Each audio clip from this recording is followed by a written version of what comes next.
E aí, gente, tudo bem com vocês? Bem-vindos ao meu canal. Eu sou o Gabriel e hoje eu vou responder uma pergunta que sempre me mandam, afinal de contas. Quais as minhas expectativas para a nova fase 2020 da música, né?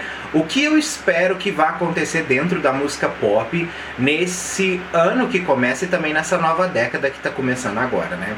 A gente vai discutir isso daí hoje. Se você não é inscrito aqui no canal, já quero te convidar para você se inscrever, para você vir fazer parte da comunidade, porque vai ser muito joia ter você aqui com a gente, beleza?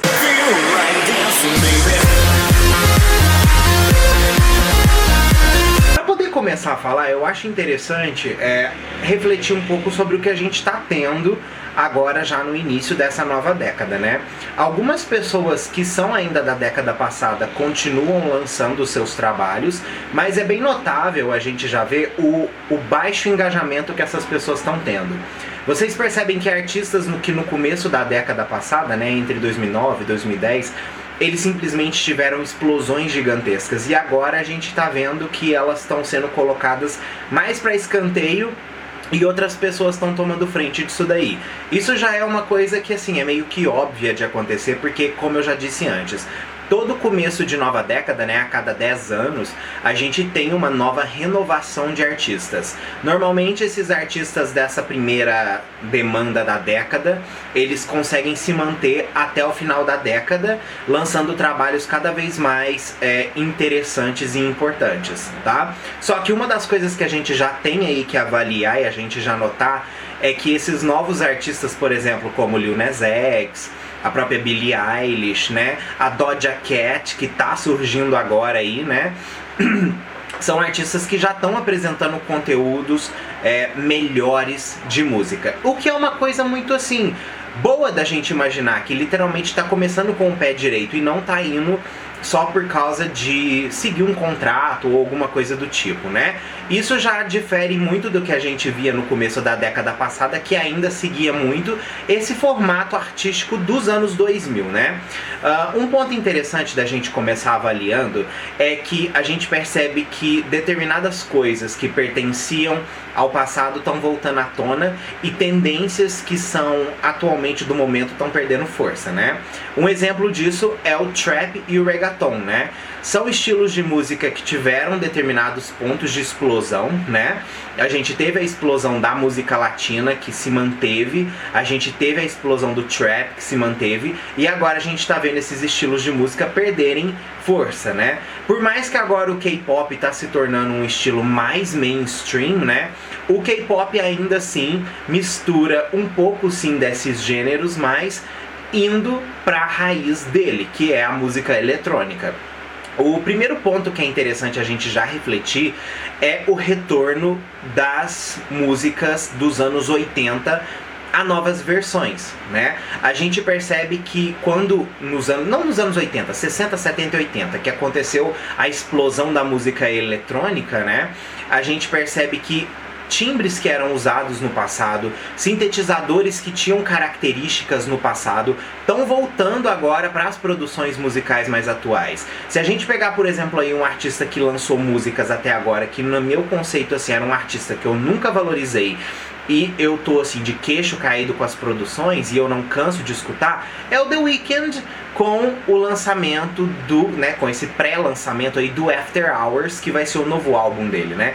Blinding Lights pra mim foi até agora um dos melhores lançamentos desse ano.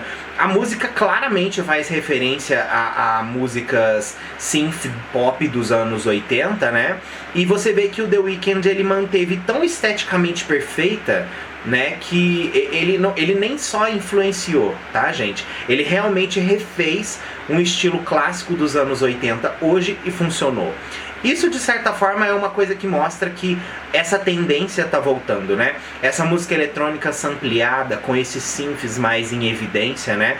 A própria Stupid Love da Lady Gaga, que teve um debut na Hot 100 razoavelmente bom, né? A gente pega pra poder ver que, por mais que a música vazou, o efeito synth da música e toda aquela raiz retrô que tem manteve a música em alta, né? Outro exemplo aí é a Say So, da Doja Cat, que está se tornando aí o primeiro grande hit dela, né? Cada dia que passa a música cresce mais. É mais um exemplo clássico disso, com o efeito dos anos 80 tomando forma novamente. E é muito bom a gente perceber que a nova geração está interessada em coisas que eram características dos anos 80, né? Porque os anos 80 teve uma revolução musical muito boa, né?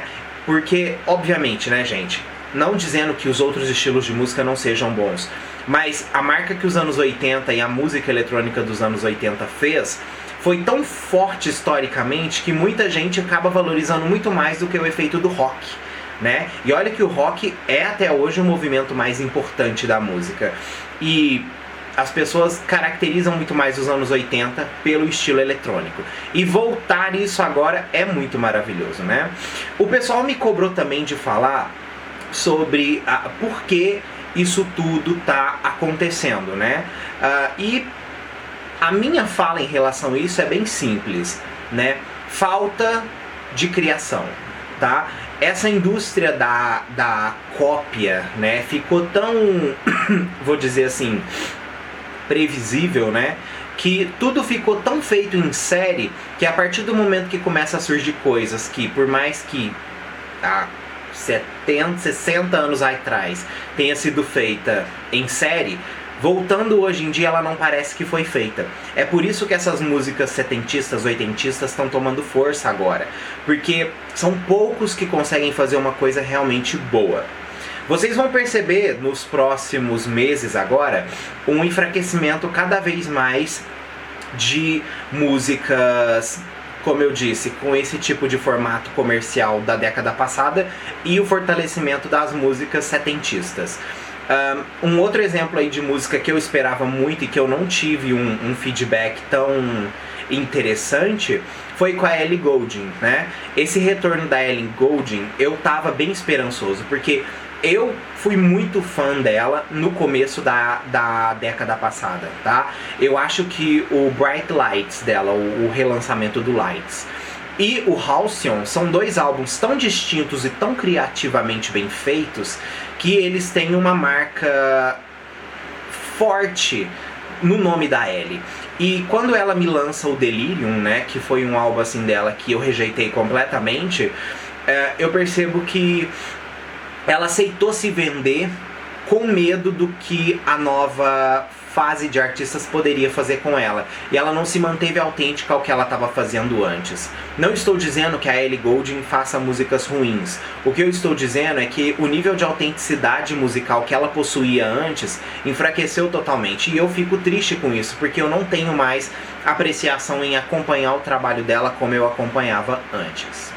Outra artista aí que eu tô muito satisfeito com os lançamentos é a própria Ava Max, né? O pessoal também me cobra de falar da Ava aqui no canal e eu preciso dizer pra vocês que eu não botava fé nela, tá? Sweet But Psycho foi uma música dela que eu demorei um pouco mais pra poder absorver, mas Torn foi uma música dela que me cativou de primeira. E tudo que ela lançou depois de Torn eu gostei, como Freak Me Out, Sought, né? A que ela lançou Kings and Queens agora. Pra mim é aquela música sem igual, uma das melhores também desse ano. E é interessante a gente analisar essa música, porque essa música também faz referência a uma música dos anos 80, né, que é a Heaven is a Place on Earth. Eu falei que eu achava que essa música tinha sample, mas eu não tinha certeza se tinha sample, e realmente eu ainda não consigo confirmar se tem sample. Mas a similaridade tanto da sonora e da forma que a música é construída é muito similar àquela música da Belinda dos anos 80. Não sei como vocês reagiram a essa nova fase da música e esse engajamento cada vez mais forte das músicas dos anos 80 voltando, mas se vocês ainda não escutaram essas músicas que eu falei aqui, Say So da Doja Cat, Ava Max com a Kings and Queens, a Blinding Lights do The Weeknd, deem uma chance para vocês ouvirem essas músicas, tá? São músicas realmente incríveis que a gente teve a chance de receber nesse começo de ano e que são músicas que estão tomando cada vez mais destaques e com a benção, né, vão conseguir emplacar um novo estilo e fazer com que esse estilo fique comercialmente mais forte.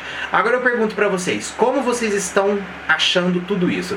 Vocês estão gostando dessa nova tendência? Vocês estão achando que, assim, é triste o trap tá acabando, o reggaeton tá acabando por talvez vocês gostarem do som? Ou vocês estão abertos a conseguir receber essas novas coisas? Me conta que eu quero saber, tá bom? Beijo gigante pra vocês e até o próximo vídeo nosso aí.